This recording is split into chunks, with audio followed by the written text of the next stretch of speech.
Hello दोस्तों, Hindustan Unilever के बारे में बात करेंगे। क्वार्टर वन के रिजल्ट्स आए हैं, सभी डिटेल्स इस बिजनेस के बारे में डिस्कस करेंगे। देखिए, बहुत सारे ऐसे ब्रांड्स जो हम हमारे घर में यूज करते हैं, हिंदुस्तान यूनिलीवर उन ब्रांड्स को ओन करता है, जैसे डव, रिन, ब्रू, लैक्मे, लाइफ बॉय। ये तो कुछ ही मैं ब्रांड्स की मैं बात कर रहा हूं। तो कुछ आइकॉनिक ब्रांड्स हैं जो एचयूएल के पोर्टफोलियो में आते हैं। अगर आप देखेंगे, लगभग पिछले 3 साल में उन्होंने मार्केट शेयर को थोड़ा सा गेन किया हुआ है दोस्तों। अब देखिए, बिजनेस में कुछ चैलेंजेस हमको देखने को मिल रहे थे। तो सबसे पहला जो चैलेंज जो देखने को मिल रहा था कि रूरल एरिया, देखिए ये जो प्रोडक्ट्स हैं उनका यूजेज, चाहे वो ब्यूटी प्रोडक्ट हो या खाने पीने का प्रोडक्ट हो, इन सब का जो यूजेज है गांव में भी होता है, शहर में भी होता है, सिटी और रूरल एरिया। अब रूरल एरिया में खासकर कोविड के बाद से हमको थोड़ा सा जो चैलेंज है देखने को मिल रहा था, और अर्बन एरिया में थोड़ा ठीक ठाक देखने को मिल रहा था। तो ये मार्केट चैलेंज था। दूसरा क्या हुआ, 2021-22 का जो पीरियड था, वहां पर कॉमोडिटी प्राइसेस बहुत बढ़ गए। इससे क्या हुआ कि जो रॉ मटेरियल है, अब देखिए जो साबुन बनाना है उसके लिए रॉ मटेरियल चाहिए, ठीक है। तो जो रॉ मटेरियल के प्राइसेस हैं वो भी बहुत ज्यादा बढ़ गए हैं, ठीक है। फिर उसके बाद में कंजम्पशन ट्रेंड्स में भी चेंज आया है। तो ये सब कुछ चीजें हुई है। अब क्या चीजें जो कंपनी कह रही है, पहला कि रूरल डिमांड में धीरे धीरे रिकवरी आ रही है, जो कि बिल्कुल पॉजिटिव चीज है। अगर हम एचयूएल को 5-10 सेकंड के लिए भूल भी जाते हैं दोस्तों, तो ये मुझे लगता है भारत में जो रूरल एरिया है उसके लिए एक बहुत ही पॉजिटिव न्यूज आ रहा है। डिमांड वहां बढ़ रही है, इसका मतलब क्या है कि वहां के जो लोग हैं, वहां के जो निवासी है, वहां उनके हाथ में पैसे आ रहे हैं, जो कि बहुत ही अच्छी बात है। जो कमोडिटी प्राइसेस है, जो कि दूसरा चैलेंज था, वो भी अब धीरे धीरे कम हो रहा है। और एक नया ट्रेंड जो पिछले कुछ सालों से देखने को मिल रहा है वो है प्रीमियमाइजेशन का। अब देखिए, ये कमोडिटी है। अब देखिए, लास्ट ईयर और इस साल क्रूड ऑयल का देखिए प्राइसेस यहां पर घट रहे हैं। सोडा एस कम था, इस बार भी कम है। पाम ऑयल जीरो था, लेकिन आप 2022 में देखेंगे बहुत ज्यादा था, बहुत कम हो गया है उसका भी प्राइस। चाय के प्राइसेस पिछले साल बढ़े थे, इस बार थोड़ा कम बढ़े हैं। तो इससे क्या हुआ है, रॉ मटेरियल का खर्चा उनका कम हुआ है। और दूसरी चीज है कि वो लोग प्राइस कम भी कर सकते हैं, जो कि बहुत ही अच्छी बात होगी किसी भी कंज्यूमर कस्टमर के लिए। तो देखिए, फाइनेंशियल्स में क्या इंपॉर्टेंट नंबर है, सेल्स ग्रोथ 2% का हुआ है, वॉल्यूम ग्रोथ 4% का देखने को मिला है।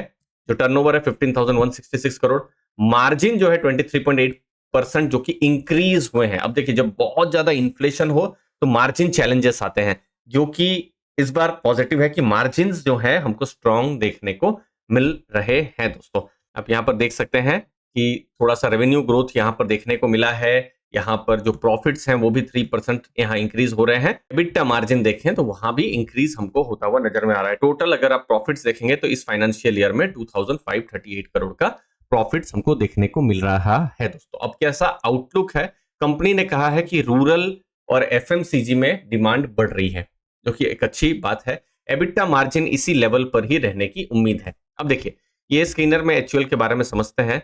मार्केट कैप बहुत ज्यादा है, 6.36 लाख करोड़ का। आरओसी मजबूत 27.2, आरओई 20 के आसपास। और अगर आप पी रेशियो देखेंगे, इंडस्ट्री का 64-65 के आसपास में है, इसका 61-62। अब देखिए, पी रेशियो हाई है, कोई दो राय नहीं है। लेकिन जब हाई पी रेशियो है तो जो चैलेंज आ जाता है कि आप हाई ग्रोथ करो तो आपको हाई पी मिलना चाहिए। आप यहां पर देखिए, रेवेन्यू ग्रोथ कितना हुआ है, 2%, प्रॉफिट ग्रोथ 3%। तो एक ऐसा बिजनेस जो 2-3% से ग्रो किया है, 10 ईयर में भी आप देखेंगे 8% से ग्रो किया है, तो एक क्वेश्चन मार्क जरूर आ जाता है कि क्या 60 पीई मिलना चाहिए, जहां 5 ईयर में भी ग्रोथ 10% है, सिंगल डिजिट में या फिर बिल्कुल डबल डिजिट को टच कर रहा है, लेकिन हम वैल्यूएशन कितना दे रहे हैं, 50-60 का दे रहे हैं।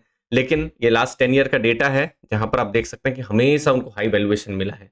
अब होता क्या है, देखिए, ये जो कंपनीज हैं बहुत ही स्टेबल कंपनीज होती हैं, जिनका बिजनेस को बहुत इंपैक्ट नहीं होगा कल कोई अनसर्टेनिटी अगर आ जाती है। क्योंकि देखिए, लोग खाना पीना, घर में जो रोज की चीजें हैं जैसे साबुन है, इन सबको तो यूज करना तो बंद नहीं करेंगे, ये तो इंपॉर्टेंट स्टेपल्स हैं। इसके बिना तो मतलब घर में भी चल पाना मुश्किल। तो भले ही स्लो ग्रोथ बिजनेस है, लेकिन मार्केट ने हमेशा हाई वैल्यूएशन दिया है। तो देखिए, ये 61-62 पी को आप दो तरीके से एनालिसिस कर सकते हैं कि नहीं महंगा है, बहुत हाई ग्रोथ बिजनेस नहीं है। और दूसरा ये भी तरीका है कि नहीं, ये बिजनेसेस तो बहुत ही स्ट्रांग और स्टेबल बिजनेसेस हैं। 10 साल पहले भी थे, 20 साल पहले भी थे, उससे पहले भी थे, और भविष्य में भी ये रहेंगे ही। तो हाई वैल्यूएशन मिलना चाहिए। तो ये दो व्यूज मैं आपको बता रहा हूं दोस्तों। प्रायोरिटी क्या है जब हम एचयूएल की बात कर रहे हैं, कि ज्यादा से ज्यादा वॉल्यूम जो है वो ग्रो कर सके दोस्तों। तो इंपॉर्टेंट चीजें अब क्या देखनी है कि जो ब्यूटी सेगमेंट है वहां पर जो रिकवरी साइन है थोड़ा देखने को मिल रहा है, लेकिन आने वाले क्वार्टर्स में वो देखना है। फिर रूरल इकोनॉमी में कुछ अच्छे सिग्नल्स देखने को मिल रहे हैं, जो कि बहुत ही अच्छी बात है। मार्जिन इंप्रूवमेंट थोड़ा देखने को मिला है, और ये प्राइस करेक्शन के बाद, मतलब चीजों के दाम कम हुए हैं फिर भी मार्जिन बढ़ा है, जो कि अच्छी बात यहां पर है। और नेक्स्ट जो है, अब जैसे हमने देखा ये 7-8% का ही ग्रोथ एक तरीके से हो गया है, सेल्स ग्रोथ का, रेवेन्यू ग्रोथ का। और ये सब प्रोडक्ट ऐसे भी हैं कि जो कि गांव में भी बिक रहे हैं, तो और ज्यादा ग्रोथ होने की उम्मीद नहीं है। तो कंपनियां क्या कर सकती है, प्रीमियमाइजेशन कर सकती है। अब प्रीमियम मतलब क्या कि एक प्रोडक्ट है, फॉर एग्जाम्पल आप उस प्रोडक्ट को 10 रुपीज में खरीदते हैं, लेकिन कंपनी ने कुछ उस प्रोडक्ट में चेंजेस किए, कुछ नए इंग्रेडिएंट्स ऐड किए, और उस प्रोडक्ट को फिर एक दूसरे रूप में उसका एक दूसरा वेरिएंट फॉर एग्जांपल 30 रुपीज में बेचा। तो ये प्रीमियमाइजेशन का एक एग्जांपल हुआ। ठीक है, तो वैसा होता है।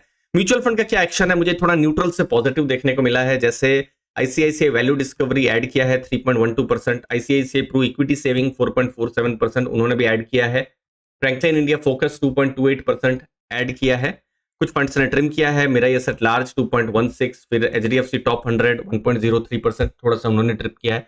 हम देख रहे हैं जो बड़े जो फंड्स हैं 1 से 3% के आसपास का वेटेज भी यहां पर रख रहे हैं दोस्तों। मुझे उम्मीद है इस बिजनेस एनालिसिस आपको वैल्यू मिली होगी। आपके समय के लिए बहुत बहुत धन्यवाद। थैंक यू दोस्तों।